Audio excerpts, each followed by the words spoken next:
Hello everyone and welcome to Multiplying Radical Expressions. Some key points here. When you multiply, you can use the distributive property or some of your special multiplication for binomial rules.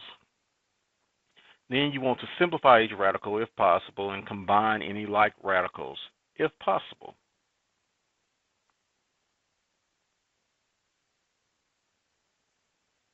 Okay, so let's take a look at a few examples here. All right, here we have multiply and simplify. We have the square root of 7 times the square root of 5 plus the square root of 3. So remember, when you have a number on the outside of the parentheses where you have a sum or a difference on the inside, you use the distributive property to multiply it out. So the square root of 7 times the square root of 5, since they're both under the square root symbol, I can actually put them underneath one square root symbol and multiply them. The square root of 7 times the square root of 3, same thing, they're both underneath the square root symbol, so I can put them underneath one square root symbol.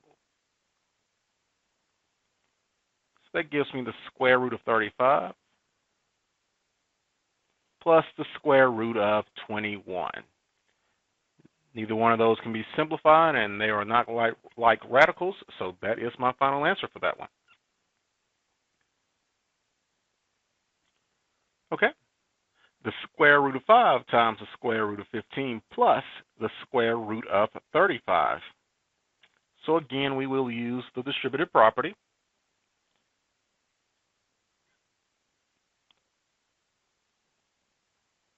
So the square root of 5 times the square root of 15 gives us the square root of 5 times 15 underneath the same radical.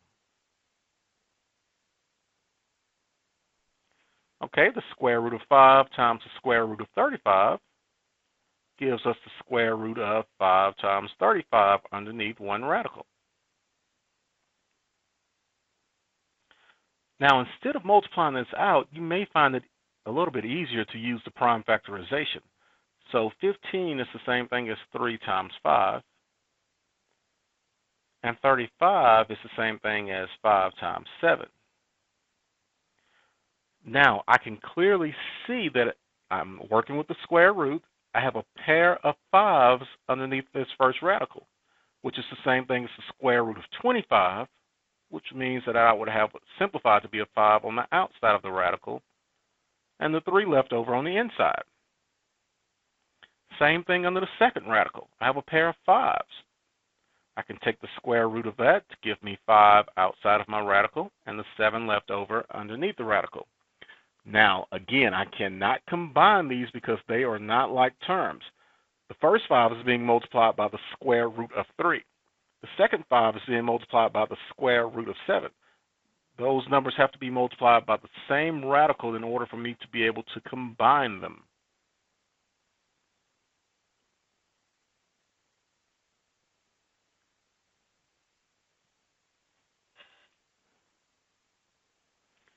Okay, the square root of x plus y times the square root of x minus y. Now, if you go back a little bit and remember your special rules for multiplying the sum and difference of binomials, a plus b times a minus b is equal to a squared minus b squared, the first term squared minus the second term squared. So I can use a shortcut with this one. Now, you can use FOIL or the full distributive property to get to the same answer. However, we can use this shortcut to multiply this out. So I would have the square root of x squared, the first term squared, minus y squared, the second term squared. Now the square root and the exponent squared, they will cancel each other out. So that just gives me x minus y squared. Again, you can use your full distributive property, but you don't have to because of the shortcut that we have. Now, the last problem we're going to work in this video is the square root of 5 minus the square root of 2, all squared. Again, we have a shortcut for this one that we could use. A plus b squared is equal to a squared, the first term squared, minus 2 times the terms plus the last term squared.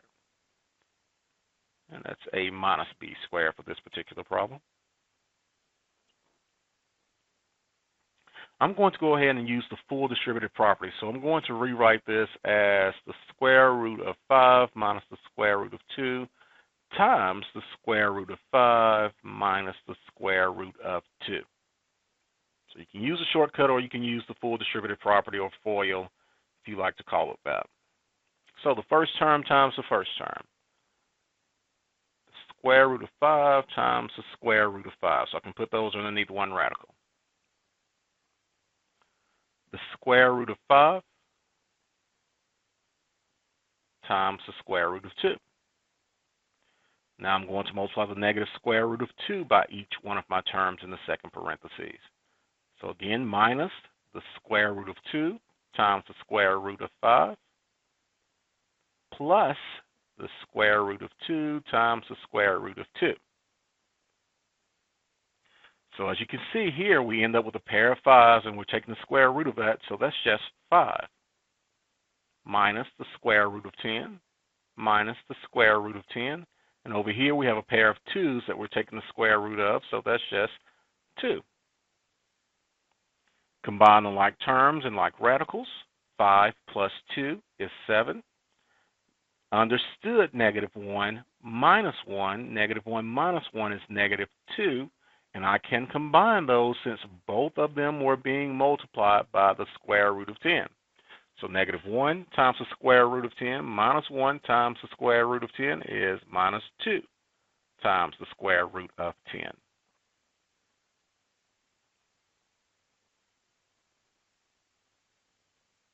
Alternatively, you could have used the shortcut rule that we have for multiplying the difference of binomial squared and gotten to the same answer. All right, I hope you found this video to be helpful. Thank you.